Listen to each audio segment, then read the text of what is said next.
Nous sommes aujourd'hui le 13 décembre et comme vous le savez probablement, à l'heure actuelle a lieu en Pologne un grand sommet du climat, la fameuse COP24.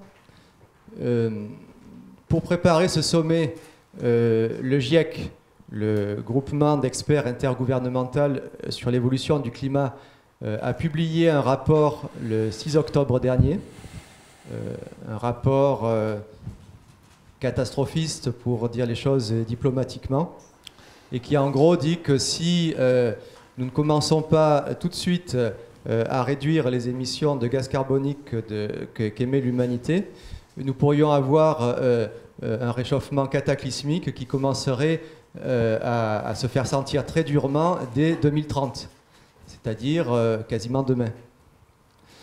Donc, dans ce contexte, nous sommes heureux de recevoir aujourd'hui ici François Gervais, professeur émérite de l'université François Rabelais de Tours, qui a lui-même participé aux travaux du GIEC, donc qui a vu le GIEC de l'intérieur, mais qui par contre ne partage pas ce catastrophisme qui est véhiculé par cette institution. Et il va nous dire pourquoi.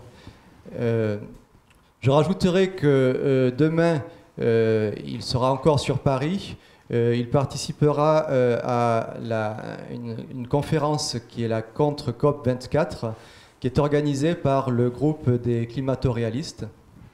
Et par ailleurs, il est l'auteur de plusieurs livres, dont un vient de sortir tout récemment, qui est intitulé « L'urgence climatique est un leurre ». Donc, avant de lui laisser la parole, je voudrais juste souligner un point important.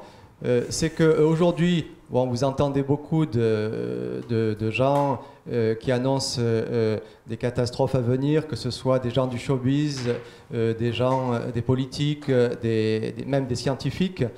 Mais il y a en tout cas une chose qui est importante, c'est qu'en général, ils parlent des conséquences de ce qui va se passer si on ne réduit pas les émissions de CO2, mais par contre, ils n'ont pas l'air vraiment de s'intéresser des conséquences de leur propre politique si elles étaient appliquées. Et là, on a vu en petit ces dernières semaines en France quelles peuvent être ce type de conséquences avec la révolte des Gilets jaunes. De manière plus générale, si on veut vraiment réduire l'émission de CO2 telle que le GIEC le demande, je ne vois pas comment on va pouvoir le faire de toute façon, parce qu'aujourd'hui, vous avez des pays du Sud qui sont en pleine phase de développement, vous avez la Chine, vous avez l'Inde, vous avez les pays africains qui sont également, dans le contexte des routes de la soie, en train de se développer. Et c'est clair que pendant au moins plusieurs décennies, ces pays vont massivement utiliser des hydrocarbures, du charbon, pour leur production énergétique. Donc, à moins de leur faire la guerre, je ne vois pas très bien comment on pourrait atteindre les objectifs du GIEC. Alors, je pense que c'est une question que beaucoup de climatologues ont quand même envisagée. Et pour finir, je voudrais juste citer l'un d'entre eux. C'est Hans-Joachim Scheinhuber, qui est en fait un climatologue allemand qui a une influence politique très importante. Il est ami d'Angela Merkel, il a été fait commandeur de l'Empire britannique par la reine d'Angleterre, il a de l'influence dans les milieux du Vatican, et notamment dans l'élaboration de la dernière encyclique écologiste. Et donc lui considère que, de toute façon, le problème c'est qu'il y a trop d'hommes sur Terre et qu'il faudrait, enfin, je cite, il estime que la capacité d'accueil de la Terre est d'1 milliard de personnes. Quand j'entends ça, j'ai plutôt envie de me poser la question, qu'est-ce qu'on va faire des autres, des 6 milliards restants? Et en général, il n'y a pas de réponse à ce type de questions. Mais pour éviter ce genre de conséquences désagréables, je pense qu'avant de prendre des décisions politiques, il vaut mieux écouter aussi l'avis de ceux qui ne partagent pas le catastrophisme ambiant. Et c'est pour ça que je vais laisser la parole à François Gervais. Merci pour cette introduction et merci à Solidarité et Progrès de m'inviter. Effectivement, je suis porteur d'un message plutôt rassurant. Ça peut faire plaisir par les temps qui courent parce que ce n'est pas souvent le cas. Alors, effectivement, j'ai été... il y a mon nom à la fin du rapport AR5 du GIEC. Celui qui vient de sortir n'est pas le 6e rapport, mais un rapport intermédiaire qui répondait à une question des politiques. Oui, mais si on voulait éviter, non pas un réchauffement de 2 degrés, alors je ne sais pas pourquoi 2 degrés, mais de seulement 1,5 degré, qu'est-ce qu'il faudrait faire? Donc, ce rapport n'a pas travaillé sur des modèles climatiques comme le dernier rapport AR5 que j'avais épluché en détail. Et ne soyez pas surpris si je critique le GIEC, c'était mon boulot. Ça m'était demandé d'être réviseur critique. Je ne m'en suis pas privé, mais ils ne m'ont pas écouté pour autant. Alors, il y a effectivement un problème énergétique qui va justifier un jour ou l'autre une transition énergétique. À l'heure actuelle, hors biomasse, 90% de l'énergie que nous utilisons provient des ressources dites fossiles, pétrole, gaz, charbon et plus récemment gaz de schiste essentiellement exploité par les Américains. Le nucléaire ne représente que 4% à l'heure actuelle du total de l'énergie. Je ne parle pas de l'électricité, mais du total de l'énergie. L'hydroélectrique, qui est une énergie renouvelable, bon. Et puis au-delà de ça, les énergies qu'on appelle intermittentes, essentiellement le photovoltaïque et l'éolien. Alors se greffe là-dessus, évidemment, comme on utilise 90% de combustibles fossiles, quel en est l'impact sur l'atmosphère? En général, je présente ça sous forme d'un quiz, mais comme vous savez déjà, on ne va pas le présenter sous forme d'un quiz, mais en général, l'auditoire est extrêmement surpris de réaliser que le taux de CO2 dans l'air, c'est 0,04%. Et on est passé de 0,03% à 0,04% en un siècle. Voilà l'évolution telle qu'elle est mesurée à l'observatoire de Mauna Loa de la NOAA. C'est une île qui est dans le Pacifique. On a convenu que c'était intéressant de le faire là. C'est discutable parce que c'est à côté d'un volcan aussi et que les volcans ils crachent du CO2. Enfin bon. Alors, qui émet du CO2? Eh bien tout le monde. Tout le monde. Et qui en émet récemment le plus, c'est la Chine. Alors que, on va le voir dans un instant, les Américains, eux, ont réduit leur émission, mais comme les Chinois ont augmenté, l'Inde également, vous avez en marron l'Inde, et puis plein d'autres pays du monde, c'est en pleine croissance. L'Europe a plutôt tendance à réduire. Alors, voyons cela dans le détail. Voyez que le pays qui a le plus réduit de 600 millions de tonnes entre 2000 et 2016, ce sont les États-Unis. Alors évidemment, par habitant, si on compare à la Chine, c'est pas exactement comparable. La France, on a réduit de 75 millions de tonnes, bon. À côté de cela, d'autres pays ont beaucoup augmenté. Là, ce n'est pas des centaines de millions de tonnes, ce sont des milliers de millions de tonnes. Vous voyez que Inde plus Chine ont vu leurs émissions augmenter de 7500 millions de tonnes dans le temps où la France a réduit de 75 millions de tonnes. Autrement dit, la France compense 1% des émissions de l'Inde plus la Chine. Alors, je sais bien que les petits ruisseaux font les grandes rivières, mais enfin, on peut se poser des questions. Alors, en particulier, les pays qui ont signé l'accord COP21, en particulier l'Inde et la Chine, construisent des centrales à charbon au rythme de 1 par semaine. Ça devient... Alors, il n'y a pas que... Ça, c'est clair que la France n'en construit pas. Alors, pourquoi j'insiste sur le charbon? Parce que si, parmi les combustibles fossiles, c'est quand même celui-là qui est le plus polluant. D'ailleurs, il y a un certain nombre de pays qui se sont entendus pour une alliance du charbon propre. Bon, ça dit bien ce que ça veut dire. Ce qu'on ne souligne pas non plus, c'est que c'est dangereux pour ceux qui l'extraient. Ces dernières années, il y a des milliers de morts par l'extraction du charbon, plus les mineurs qui auront ensuite des graves maladies pulmonaires pour avoir respiré cela pendant les années où ils ont travaillé. Alors, d'un autre côté, le charbon n'est pas cher et il est abondant. On en a au moins pour 150 ans et peut-être encore plus. Ce qui explique ce succès qui continue. Alors évidemment, le soleil et le vent n'envoient pas de facture. Mais alors, pourquoi est-elle aussi salée? Je m'explique. Si on porte, en reprenant tous les pays de l'Europe, le prix du kilowattheure électrique, donc payé par le consommateur, je le porte en fonction de... C'est une courbe qui vient de l'Europe, hein, je porte en fonction de la capacité éolien plus solaire installée. Alors attention, dans cette matière, il faut distinguer l'installé et ce qui produit. C'est très très différent. Si j'installe une éolienne ou un panneau photovoltaïque à telle puissance, en réalité, ce qui va produire effectivement, c'est un petit pourcentage qu'on estime à 13% pour le photovoltaïque et un peu plus pour l'éolien. Mais donc, toujours est-il que plus on en installe, plus l'électricité coûte cher. Ce qui est quand même assez paradoxal. Alors, il y a plus important. C'est de vérifier quel est le retour énergétique sur investissement énergétique. Autrement dit, est-ce que l'énergie produite par un panneau photovoltaïque ou par une éolienne, l'énergie produite sera supérieure à l'énergie qu'il a fallu dépenser pour l'installer et qui fonctionne ensuite et à la fin la démanteler?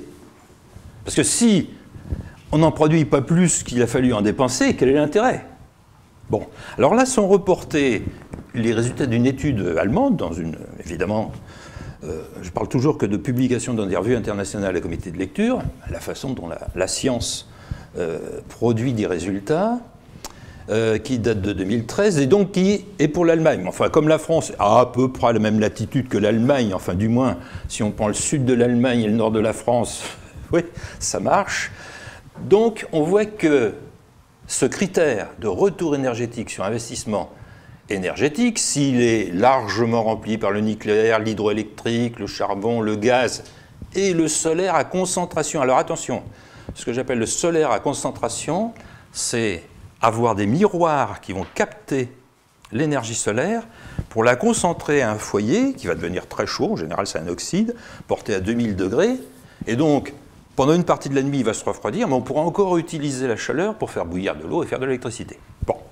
Donc le solaire à concentration, ça marche. En revanche, vous voyez que tous ceux qui sont sur la gauche du dessin sont en dessous du seuil, où le retour énergétique est inférieur à l'investissement énergétique, ce qui devient un vrai problème. Alors, tout ceci peut s'améliorer, peut-être. Enfin, bon, j'insiste là-dessus parce que c'est tout de même la première condition à laquelle on peut implanter des choses comme ça. Indépendamment de coûts, d'argent, d'impôts, de taxes, de tout ce qu'on veut, s'il n'y a pas un retour énergétique supérieur à l'investissement énergétique, c'est peine perdue. Alors, ça va nous coûter combien tout ça? Là, j'ai repris, je suis gentil, je ne vais pas le rester tout le temps, là, j'ai repris les chiffres du GIEC. Le GIEC nous dit, si il y a doublement du taux de CO2 dans l'air, on en est très loin, hein? On a vu qu'on est passé de 0,03% à 0,04%. Mais imaginons qu'il y ait un doublement. Le GIEC nous dit, au moment de ce doublement, la température de la planète va augmenter entre 1 et 2,5 degrés. Alors déjà, admirez l'incertitude. Enfin, c'est quand même extraordinaire. On va faire des politiques coûteuses. On va tout baser sur... Ah oui, mais on ne sait pas sur... Entre 1 et 2,5. C'est pas moi qui le dis, c'est le GIEC. Hein? Entre 1 et 2,5 degrés. Et il dit qu'il a une haute confiance là-dedans. Bon, alors on va faire un petit calcul, c'est pas compliqué, on va prendre l'exemple du paquet climat européen, parce qu'il est en vigueur depuis 2009. Et on paye pour ça, on ne s'en rend pas compte, parce que c'est de l'argent, c'est le budget européen. Mais le budget européen, il est alimenté par le budget de tous les pays d'Europe. Donc notre argent aussi. Et c'est 20% du budget européen, c'est pas rien. Et donc ce paquet climat européen vise à améliorer de 20% l'efficacité énergétique, ça c'est très bien. C'est-à-dire qu'avec la même énergie, on va faire 20% de mieux, très bien. Mais implanter 20% d'énergie renouvelable, ce qu'ils oublient de dire, c'est que ce sont des intermittentes, et réduire de 20% les émissions de gaz à effet de serre. Bon, vous allez voir, le calcul il est très simple, il n'y a pas besoin d'ordinateur énorme pour le faire, donc on réduit de 20%. Évidemment, ça ne va s'appliquer qu'à la fraction qui a été émise. On a vu tout à l'heure qu'on est passé de 0,03 et 0,04.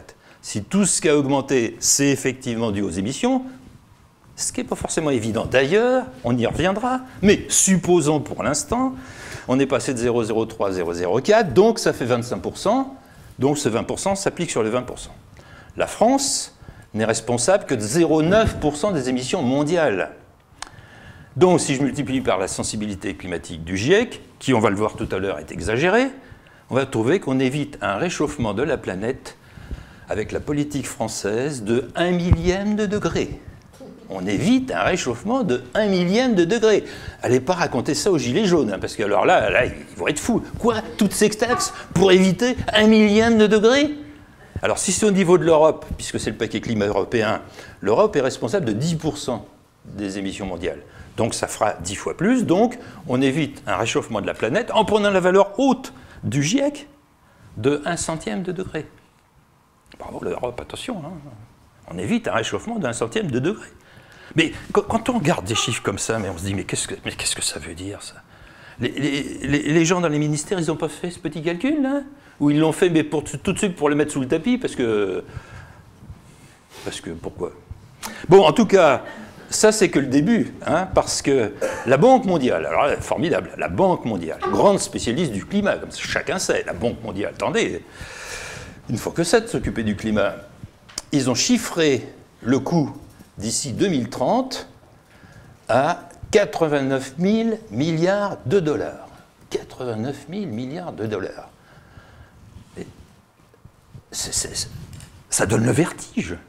La dette souveraine mondiale aujourd'hui est de 60 000 milliards de dollars. La dette de tous les pays du monde. Donc, si on y ajoute 89 000 milliards de dollars, parce qu'évidemment l'argent on ne l'a pas, hein, ça veut dire qu'on va multiplier la dette souveraine mondiale par 2,5. Bon, enfin, pas fini de la creuser la dette, hein. Je ne commenterai pas davantage, juste, c'est pas moi qui l'ai dit, vous voyez, il y a Christine Lagarde là, sur la photo, là, il y avait Ban Ki-moon, il y a Michel Sapin, voilà, ils ont l'air contents de taxer, c'est le plus gros casse de l'histoire de la planète, 89 000 milliards de dollars, enfin, franchement. Bon, alors, tout ça pourquoi? Pour 0,4 degrés.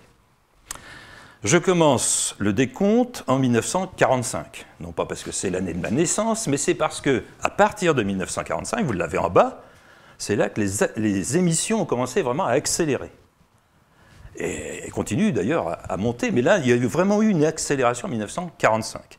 Avant, les émissions étaient à peu près 10 fois plus faibles que ce qu'elles sont aujourd'hui. Bon, ça jouait un peu, mais enfin pas trop. Et là, à partir de 1945, ça a commencé à accélérer. Alors, logiquement, qu'est-ce qu'elle a fait la température? Elle a baissé. Pendant 30 ans, la température... Mais tout ça, on peut aller le vérifier très facilement. Hein. La température a baissé quand les émissions ont commencé à accélérer. Donc, ce qu'on peut en conclure, c'est que, bien sûr, il peut y avoir un effet du CO2. On a tâché d'évaluer combien, mais en plus de ça, il y a quelque chose de naturel, puisque ça baissait pendant que les émissions accéléraient. Alors, bon, trouver un lien. Alors, j'adore cette période pendant que ça baissait, parce que là, je montre des couvertures de Time Magazine des années 1970. Là, l'hystérie du style de ce qu'on connaît aujourd'hui, c'était « on va tous mourir de froid, car ça va continuer ». Vous voyez, puis alors, vous voyez la courbe reprise de Time Magazine, vous voyez comment ils ont amplifié, c'est des degrés Fahrenheit, hein, comme ils ont amplifié pour montrer que ça se refroidissait, que c'était catastrophique. C'est vraiment le négatif de ce qu'on entend aujourd'hui. Bon.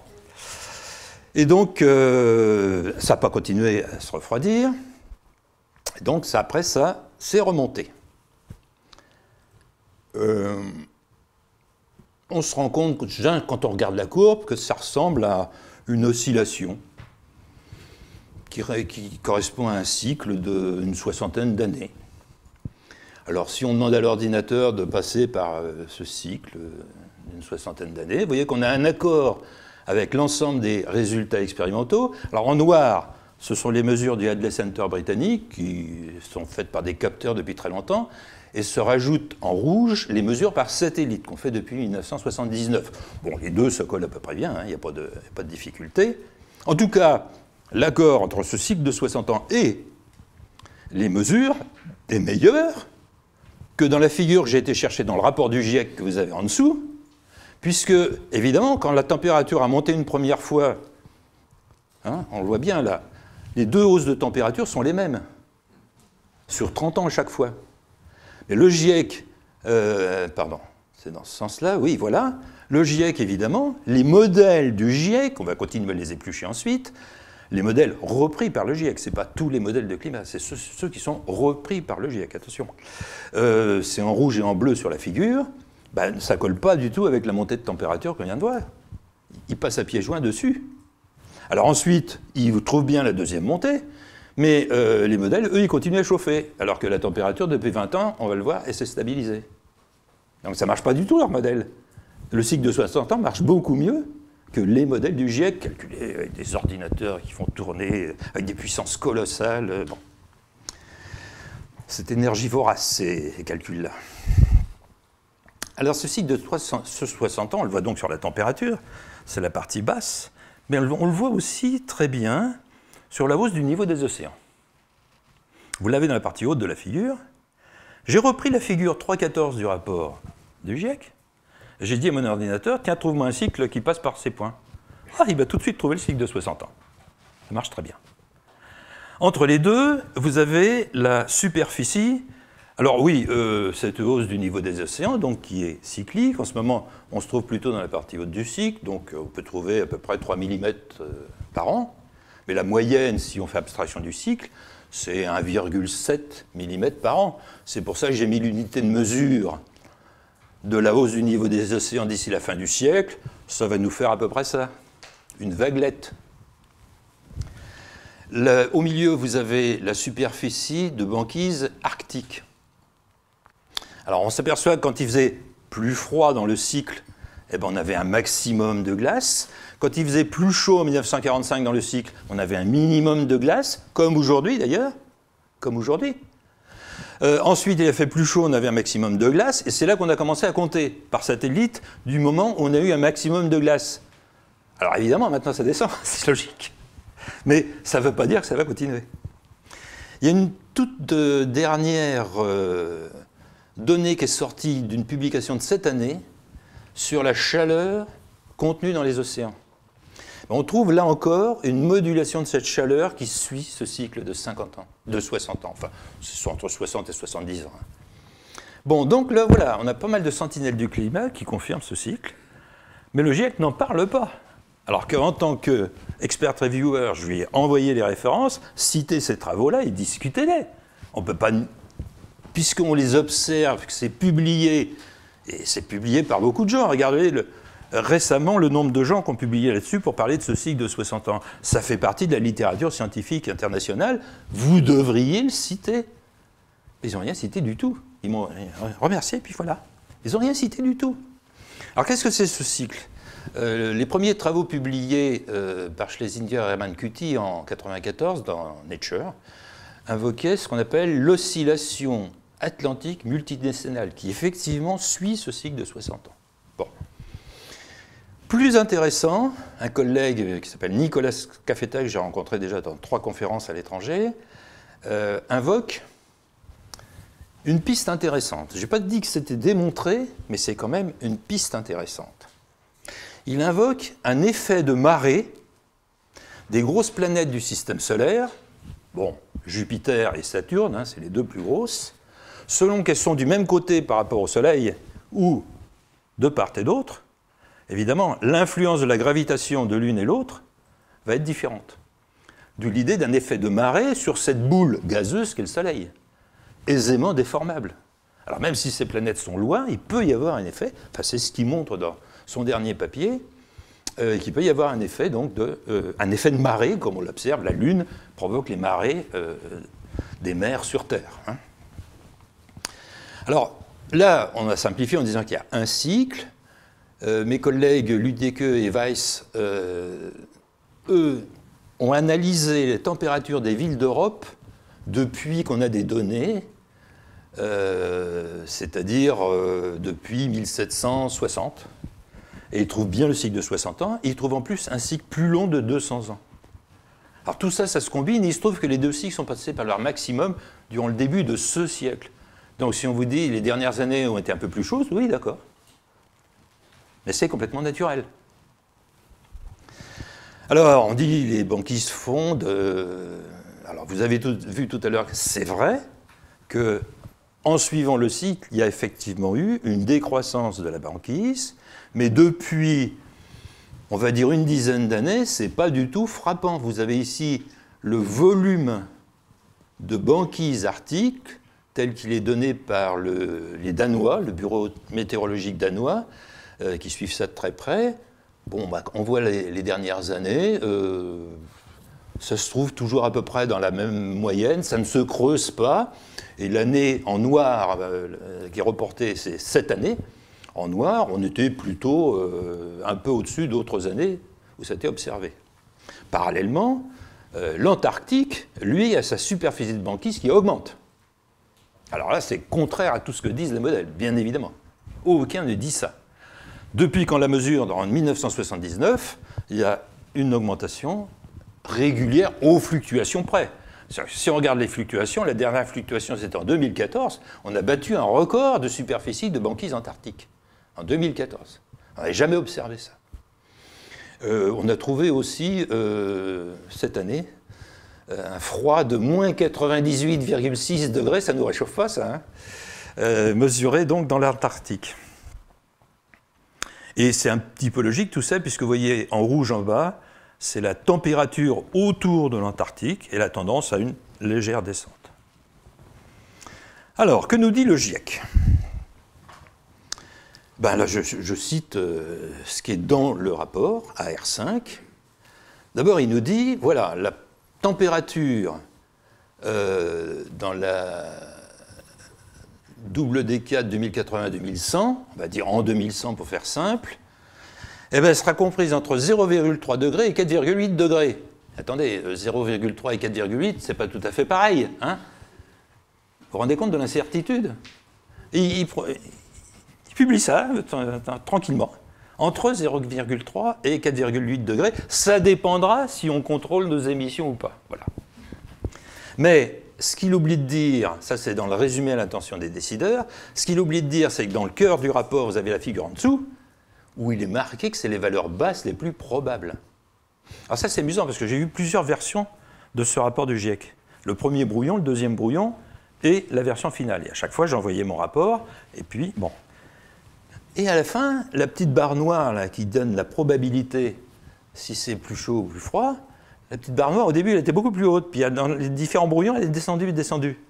Autrement dit, ça veut dire qu'ils ne croient pas eux-mêmes dans leur modèle. C'est incroyable. C'est-à-dire qu'après relecture complète, quand même, il y a beaucoup de rapporteurs qui ont dit « mais attendez, là... Bon, et finalement, ils ont opté pour la valeur la plus basse. Mais en réalité, ce que disent les modèles du GIEC, c'est ça. Vous voyez, c'est spaghetti de toutes les couleurs, là. C'est extraordinaire, il n'y en a pas deux qui sont d'accord. Déjà, tous les modèles sont différents de ceux des autres. Alors déjà, c'est un peu gênant. Alors, qui a raison? Bon. Et surtout, vous avez donc en couleur les modèles, mais vous avez en noir les mesures. C'est la figure qui est dans le rapport du GIEC. Hein, Et les mesures, ben justement, depuis 20 ans, elles ne bougent pas. Donc c'est ce qu'il a retranscrit de cette façon-là. Et là, je fais un point en particulier sur le dernier rapport, le SR 1.5, qui est sorti il y a un mois, dans lequel je l'ai laissé en anglais, parce que c'est comme ça que c'est écrit. Donc, le réchauffement anthropique estimé s'accroît entre 0,1 et 0,3 degrés C par décennie. S'accroît entre 0,1 et 0,3 degrés par décennie. C'est comme si rapporté au poids d'une personne. On ne sait pas si c'est un poids de 33 kg ou si c'est un poids de 100 kg. C'est le même rapport 3 entre les deux. Autrement dit, on ne sait pas s'il faut soigner la planète pour anorexie ou pour obésité. C'est une figure du rapport du GIEC. Hein. Je contente de vous montrer. Bon, ce qui m'avait vraiment quand même interpellé à l'époque. Alors, qu'est-ce qu'il dit, cette figure? Alors, effectivement, quand vous voyez compris entre 0,1 et 0,3 degrés, si vous regardez l'abscisse, enfin la partie basse de la figure, vous avez effectivement un certain nombre de dixièmes de degré par décennie. Et vous voyez que 0,1 à 0,3, c'est ce que disent les modèles. Tout ce qui est basé pour dire ce qu'il faut faire, c'est basé sur les modèles. Alors que la mesure qui est en rouge à côté n'est pas du tout d'accord avec les modèles. C'est quand même incroyable. On base tout sur finalement un climat virtuel, très exagéré, très au-dessus des observations, et on ne tient pas compte du climat réel, c'est-à-dire les mesures. Bon, alors c'est ce que j'ai après raconté donc, dans des publications, dans des revues à comité de lecture. La première est sortie à peu près en même temps, c'était La compagne de l'innocence du carbone, parce que j'ai bien conscience que lire une publication écrite par un scientifique en anglais, c'est assez abscons. Il faut mieux expliquer après, tranquillement, en français, pour ceux que ça intéresse. Même chose, j'ai récidivé récemment, L'urgence climatique est un leurre qui est sorti il y a un mois, qui est effectivement aussi une version un peu plus détaillée, un peu plus, j'espère, aisée à comprendre, vous me le direz, si c'est réussi ou pas, de ce point de vue-là, que la publication dans Earth Science Reviews que j'avais faite un peu auparavant. Et donc qui insiste sur ce cycle de 60 ans, et qui insiste aussi beaucoup sur la sensibilité climatique. Alors ça, c'est extraordinaire. On parle toujours d'un consensus entre les scientifiques. Comment vous êtes climato-sceptique? Mais c'est pas possible, il y a un consensus de tous les scientifiques là-dessus. Il y a un consensus. Eh bien, regardez, ça se voit tout de suite. J'ai reporté, en fonction de l'année de publication, la sensibilité climatique qui est inscrite dans des revues internationales à comité de lecture. Alors effectivement, en 2001, il y en a un qui a publié 6 degrés, d'autres ont publié 3 degrés. Ensuite, il y a encore des valeurs. Alors, je précise, il y a 2 types de valeurs. Il y a les rouges et les noirs. Les rouges, c'est la sensibilité climatique à l'équilibre. C'est-à-dire de combien serait l'échauffement de la Terre si le taux de CO2 doublait dans l'atmosphère. C'est toujours la même définition, mais une fois qu'on aura atteint l'équilibre. Quand est-ce qu'on aura atteint l'équilibre? Dans plusieurs centaines d'années. Parce que ça dépend de la dynamique des océans. Donc, on calcule déjà une sensibilité climatique, à un moment où on s'en fiche complètement, puisque ça sera plusieurs siècles plus tard. Alors, je préfère la valeur de la sensibilité climatique qu'on appelle transitoire, parce qu'elle, c'est au moment où le taux de CO2 double dans l'air. C'est beaucoup plus logique pour voir effectivement ce qui risquerait de se passer.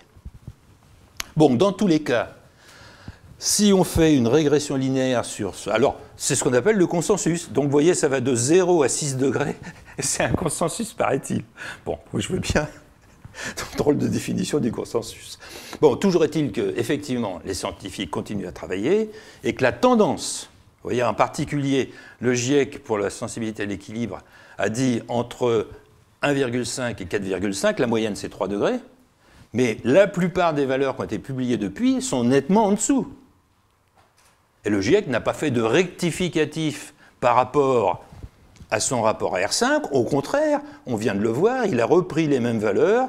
Ici, je ne sais plus où c'est, mais on l'avait vu tout à l'heure. Voilà, ici, il a repris les mêmes valeurs données par les modèles du rapport à R5, sans tenir compte de tous les travaux qui ont été publiés depuis. Alors, normalement, il est censé le faire dans le rapport AR6, qui est prévu pour sortir en 2022. On verra.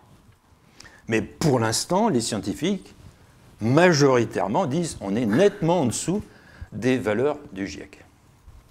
Alors donc, on a maintenant, j'allais dire, une valeur de sensibilité climatique. Bon, vous voyez qu'il y a de quoi faire, hein. Il y a beaucoup de valeurs de sensibilité climatique. C'est en cas de doublement, je rappelle, du taux de CO2 dans l'air. Alors, de combien augmente le taux de CO2 dans l'air? Ben, ça, c'est mesuré. Voilà l'accroissement du taux de CO2 dans l'air depuis 20 ans. Alors, ça avait commencé par augmenter, et puis depuis 20 ans, ça plafonne à 2 millionièmes par an. On dit souvent ppm partie par million. 2 ppm par an. Bon, à ce rythme-là, 2 ppm par an, on est à 400 ppm dans l'air, on n'est pas prêt de doubler. Hein. Si on continue à 2 ppm par an, non mais il faudrait 2 siècles au moins pour à ce rythme-là. Hein. Bon, alors, ça veut dire que là, je note 2068. Pourquoi? C'est donc dans 50 ans, parce que d'après une étude qui est parue récemment, 2068, ça serait le moment où toutes les réserves actuelles de pétrole et de gaz naturel seraient épuisées, les réserves connues aujourd'hui. Mais les réserves connues aujourd'hui, on sait très bien qu'on en redécouvre d'autres. Enfin, bon, partons sur ce chiffre, les réserves connues aujourd'hui, au rythme auquel on les consomme actuellement, dans 50 ans, on aurait épuisé. Pas le charbon. Là, le charbon, il y en a pour beaucoup plus longtemps. Bon, donc prenons cette valeur-là. Donc, ça nous ferait donc 2 ppm par an. Donc, il y aurait 100 ppm de plus dans l'air. On passera de 408 à 508. Bon. Alors, qu'est-ce que ça peut faire, ça? Alors, je rappelle quand même rapidement ce qu'on appelle... alors, de façon un peu impropre, l'effet de serre du CO2, parce qu'il n'y a pas de serre dans l'air, hein, vous avez remarqué, il n'y a pas une paroi de verre là, qui dit au-dessus, non, ça ne marche pas comme ça. Hein. Alors on va essayer quand même de résumer ce qu'on entend par là. Je vous présente d'abord la molécule de CO2. En général, les garçons aiment bien le carbone qui est au milieu, les filles aiment bien, les dames, pardon, aiment bien l'oxygène qui se trouve de chaque côté, voilà. Et donc, les vibrations de la molécule de CO2, c'est finalement assez simple. La dame fait alternativement un bisou, sans choisir, au jeune homme de droite et au jeune homme de gauche. Bon, elle fait ça à une fréquence de 70 THz. Et je rappelle qu'un THz, c'est 1000 milliards de bisous par seconde. Mais ils sont jeunes, ils ont la santé. Hein. Et puis alors, l'autre possibilité, il n'y en a que 2 par symétrie. L'autre possibilité, c'est que la jeune fille hésite, elle se contente de hocher la tête. Voilà, et ça, c'est la deuxième possibilité, qui se trouve à 20 THz. Donc, si on regarde ce qu'on va faire, le spectre infrarouge de l'atmosphère. Alors, le spectre, dans la partie visible, ça s'appelle l'arc-en-ciel. Donc, vous avez tous déjà vu évidemment l'arc-en-ciel. Si on prolonge l'arc-en-ciel au-delà du rouge, on va arriver dans l'infrarouge. Et l'infrarouge, c'est beaucoup plus vaste que la petite portion qui est l'arc-en-ciel. Et là, on va trouver dans le spectre, plein de pics. On les appelle comme ça, en spectroscopie, des pics. Ou des absorptions. Et le CO2, alors tout ce qu'on voit, c'est la vapeur d'eau. C'est pas compliqué. C'est le principal gaz à effet de serre, et de très loin.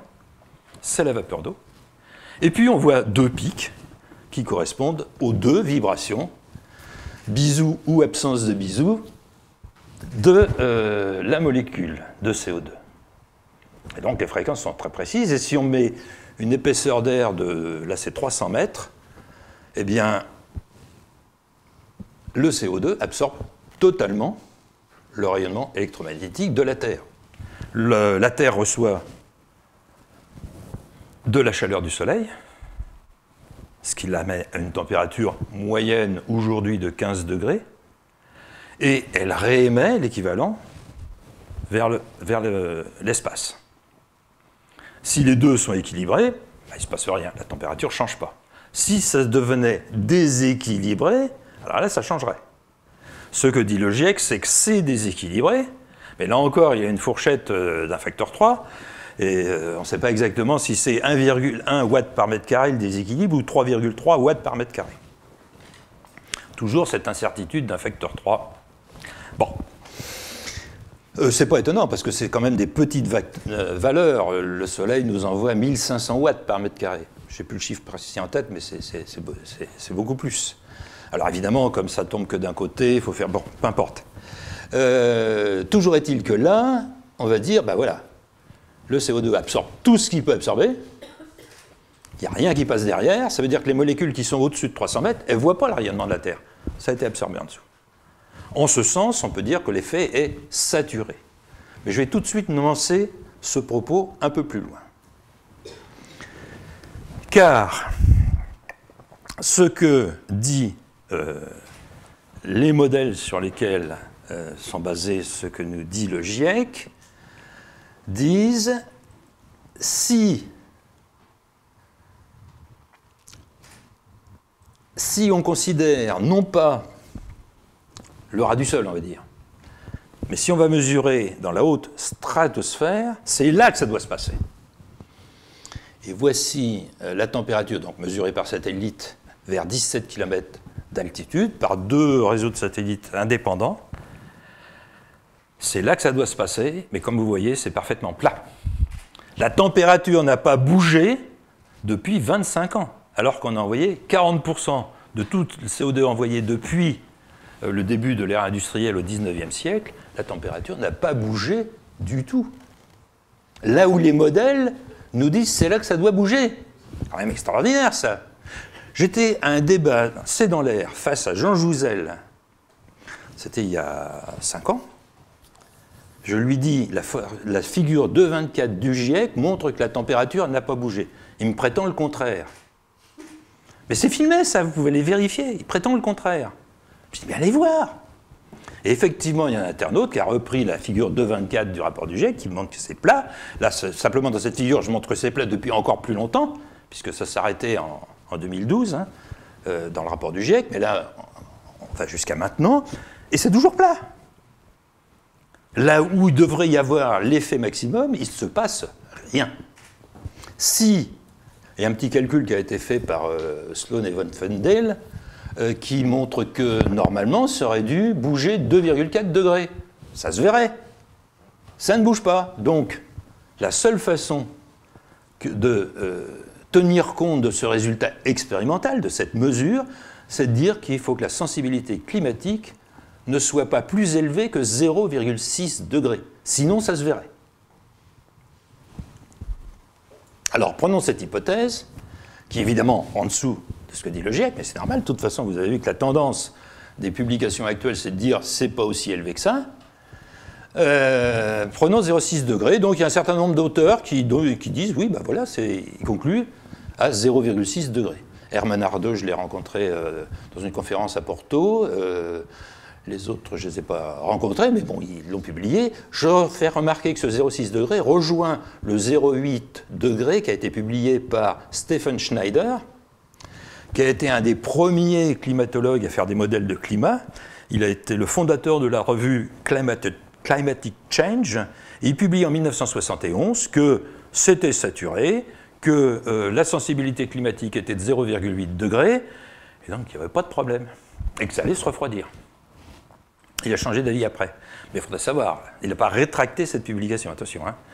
Si on change d'avis, il faut au moins rétracter si on considère qu'on a dit quelque chose qui n'était pas correct.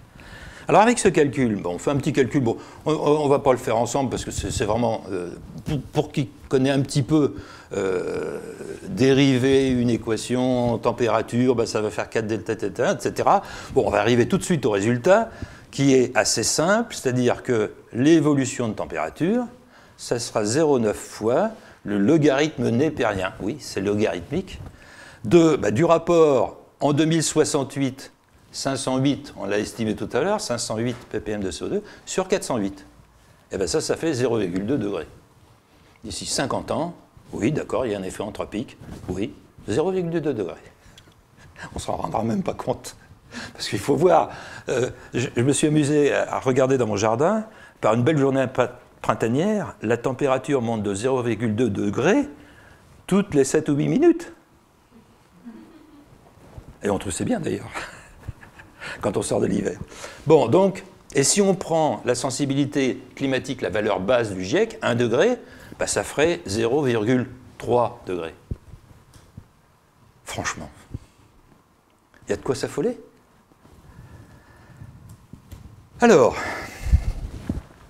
là, je vous résume rapidement ce que dit les modèles du GIEC, qui reprennent au fond la théorie de Manabe, Syukuro Manabe. Si vous allez à la gare du Nord, vous verrez sur les murs de la gare du Nord, il y a le modèle de Syukuro Manabe qui est sur les murs. Bon, c'était au moment de la COP21, bien sûr, ils avaient fait ça à ce moment-là. Donc, le GIEC nous dit, voilà, le rayonnement infrarouge émis vers l'espace est moindre que ce qu'il aurait été en l'absence de ces absorbeurs, donc CO2, parce que la température décroît avec l'altitude dans la troposphère, avec pour conséquence un affaiblissement de l'émission. Et on va voir que c'est vrai. Pourquoi? Parce que Manabe est parfaitement conscient que le phénomène est saturé dans la troposphère. Donc il a dit, il faut trouver autre chose. Donc c'est la chaleur qui va être dissipée par collision entre les molécules, va monter par convection jusqu'à haute altitude, en gros jusqu'à ce qu'on appelle la tropopause, c'est-à-dire une limite fictive entre la troposphère et les stratosphères. Et c'est ça, là, à ce moment-là, c'est plus saturé, le CO2 peut réémettre du rayonnement vers l'espace. Ah bien. Et effectivement, vous voyez le profil de température dans la tropopause. Là, ça commence par monter jusque vers, on le voit bien quand on a un avion, à 10-11 km d'altitude, la température extérieure est de moins 55 degrés, hein, quand on fait un vol en avion. Et puis après, au-dessus, ça remonte. Alors autrement dit, je suis d'accord avec le fait que, bon, dans les petits pieds de raie de la bande du CO2, on peut avoir cet effet qui explique une sensibilité climatique non nulle. Mais dès qu'on arrive au-dessus de 11 km d'altitude, comme ça s'inverse, le CO2 va avoir non plus un effet réchauffant, mais refroidissant. Et c'est le total des deux qui va donner le résultat final, la sensibilité climatique. Alors, si on prend cette valeur de sensibilité climatique de 0,6 degrés, si on refait notre petit calcul toujours avec la même chose, bon, on est parti de 285 ppm au 19e siècle, on est à 408 maintenant, on trouve 0,3 degrés. Ouais, ok. Effectivement, c'est une valeur qui est assez petite pour être noyée dans cette variabilité naturelle du cycle de 60 ans. C'est pour ça qu'on ne le voit pas vraiment. Mais il est là, je ne dis pas le contraire, il est là. Mais ce n'est pas grand-chose. Alors mieux si on va regarder ça maintenant dans l'histoire de la Terre. Vous voyez, en noir, c'est l'estimation, avec quand même une incertitude assez grande, de l'évolution du CO2 dans l'air, cette fois-ci sur des millions d'années. Et en bleu, vous avez la température de la Terre, telle qu'on l'a reconstituée à partir de différentes indications. Alors vous voyez que les deux ne sont pas corrélés du tout. Il n'y a pas de lien entre CO2 et température quand on regarde ce graphe. Et c'est logique. Parce que si on a une sensibilité climatique de 0,6 degrés, ça veut dire que si on double le taux de CO2 dans l'air ou qu'on le divise par deux, ben ça ne fera jamais que 0,6 degrés. Et quand vous voyez l'échelle de température, ça va être de 12 degrés à 22 degrés. Ça ne se voit pas. Donc c'est logique. On ne dit pas qu'il n'y a pas d'effet, mais on dit qu'il est simplement trop petit pour, à cette échelle-là, se voir. Ah, celle-là, je l'aime bien. Ça, c'est Umlum, donc un collègue suédois, et qui travaille aussi avec un collègue norvégien, qui reporte ici, en bleu, les fluctuations de température de la Terre. Évidemment, il y a toujours des fluctuations. Alors, en rouge, c'est les océans, mais c'est quasiment pareil. Et en vert, on dit c'est 2 ppm par an, en moyenne, parce qu'en réalité, ça fluctue énormément. En particulier, vous voyez à droite, il y a un gros pic vert, en même temps qu'un gros pic bleu. Ça, c'est le dernier phénomène El Niño, c'est un phénomène naturel dans le Pacifique. Et là, effectivement, après ce dernier El Niño, comme ça avait été le cas en 1998, il y avait un pic de température, parce que la valeur dans le Pacifique impacte l'ensemble de la Terre, il y a un pic, et derrière, il y a une bouffée de CO2 qui sort des océans 6 à 11 mois plus tard. Parce qu'il y a 60 fois plus de CO2 dans les océans que dans l'air.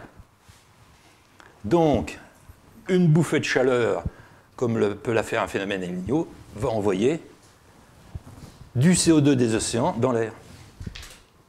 Alors là, ça change tout, parce que du coup, ça fait réduire encore, c'est pas, quand on est passé de 0,03 à 0,04, c'est pas purement anthropique, il y a une partie qui serait naturelle. Et si on tient compte de cette partie naturelle, d'ici 2068, c'est plus 0,05 degrés qu'on va avoir. Bon, mais cela dit, c'est encore controversé, ça.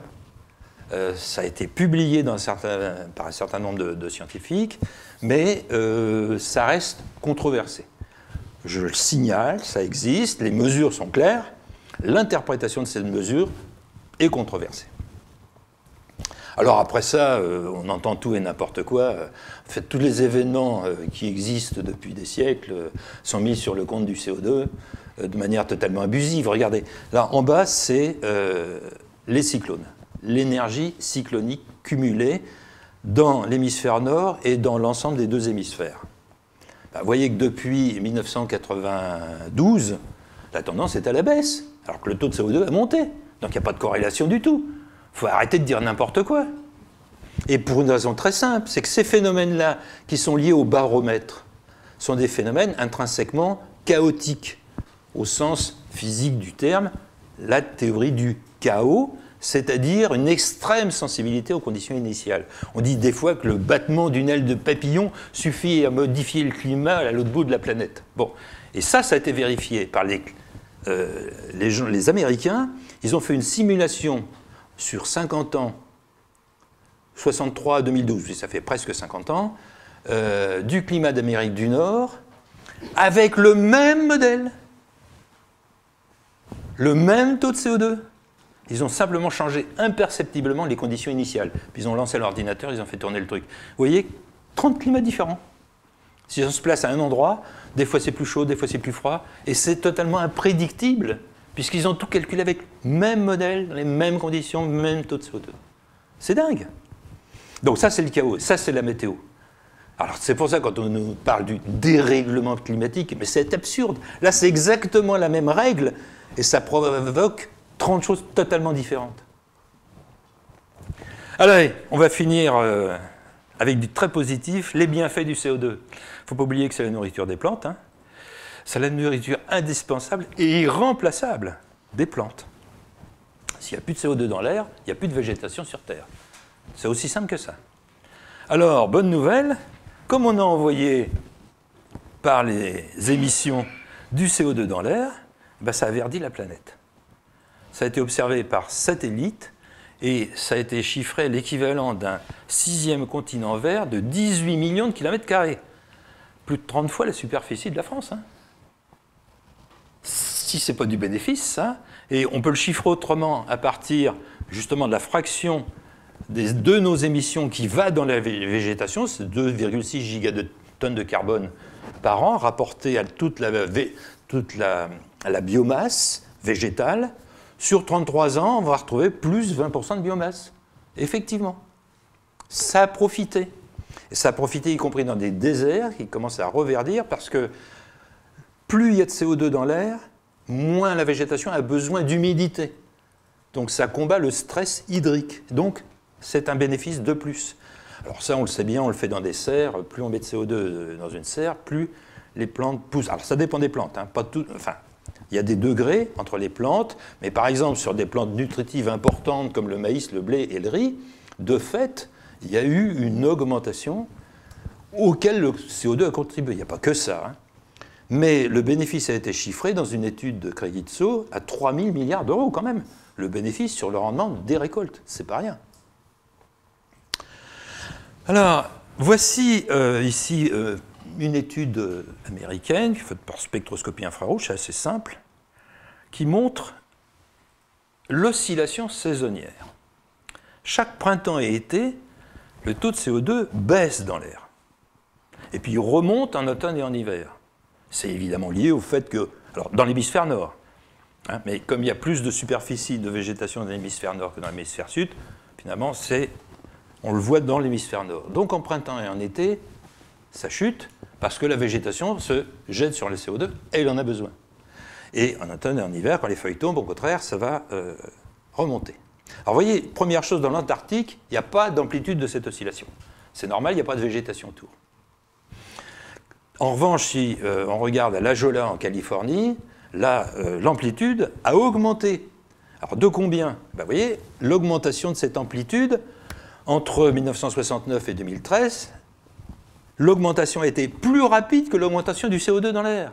Ça veut dire que la végétation était dans un état de malnutrition vis-à-vis du CO2 et qu'elle se jette dessus, il en a absolument besoin, puisque ça augmente plus vite que le taux de CO2 lui-même.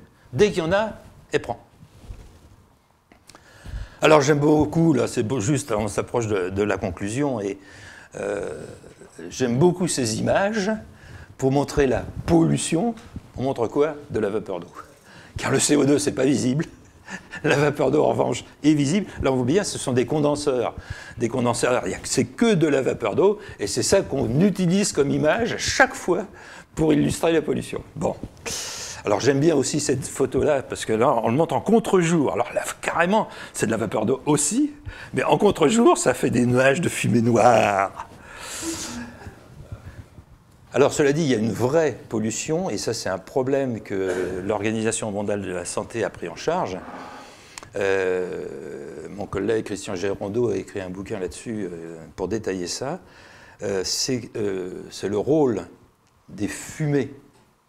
Ça, c'est une vraie pollution, dès lors que femmes et enfants restent dans une habitation mal ventilée, cuisine avec de la biomasse qui peut être du bois, de la bouse de vache, des choses comme ça, parce que ils sont très pauvres, ils n'ont rien d'autre. Et ça provoque effectivement 4,3 millions de décès prématurés par an. 4,3 millions de décès prématurés par an. Ça, c'est un vrai problème, à tel point que... Alors, la solution, ça serait qu'ils soient alimentés en électricité, c'est évident. Mais à condition que l'électricité soit pas chère, sinon ils n'y arriveraient pas. Hein. Donc c'est sûrement pas avec les panneaux photovoltaïques et les éoliennes qui, on l'a vu, font une électricité plus chère qu'on va résoudre le problème. À tel point qu'il y a une association qui s'appelle Global Alliance for Clean Cook Stove, autrement dit Alliance globale pour faire des cuisinières propres, qui se propose de distribuer des cuisinières à propane pour éviter le problème. Cuisinières à propane qui émettront du CO2. Le CO2 est donc bien un gaz propre. Voilà, conclusion. La terre reverdit, c'est une bonne nouvelle. Le rendement des récoltes est amélioré, la biomasse végétale augmente. Le climat change, il n'y a aucun doute là-dessus. Vous avez eu tous les 30 ans ce cycle, parmi d'autres. Hein, c'est l'alarmisme des modèles de climat virtuels, on peut l'oublier. C'est du jeu vidéo, c'est rien d'autre. Mais ce n'est pas forcément ce qui va nous arriver. Alors ça ne veut pas dire qu'il ne faut pas économiser les ressources fossiles. Faut en garder pour nos petits-enfants, hein, je peux dire, c'est pas... Mais développer l'efficacité énergétique, ça c'est très bien. Mais prétexter, comme c'est le cas dans la loi française, attention, hein, la contribution climat-énergie utilise le prétexte pour nous taxer. Il faut quand même le savoir. Et c'est un prétexte qui est clairement infondé. C'est quand même incroyable. Alors, de toute façon, ce n'est pas avec les intermittents qu'on pourra résoudre la suite, parce qu'un jour, effectivement, il y aura de l'épuisement de ces ressources fossiles. Il faut développer la recherche sur les énergies non intermittentes. Je signale pour finir ce rapport Climate Change Reconsidered 2, qui est fait par un GIEC qu'il faudrait appeler GNGEC. NG pour non gouvernemental, au lieu du I de intergouvernemental. Et ça fait toute la différence. C'est un rapport de 650 pages qui est sorti la semaine dernière. Si vous le feuilletez, vous verrez mon nom dedans. J'ai aussi été relecteur critique de ce rapport, mais celui-là, il m'a réellement conquis, il est très bien fait, et il mesure le coût-bénéfice du CO2. C'est axé justement sur les ressources fossiles. Donc si vous lisez l'anglais, n'hésitez pas, ça vaut la peine. Si quelqu'un peut le traduire, quoi qu'il y a 650 pages, c'est quand même un gros boulot. Je vous remercie de votre attention.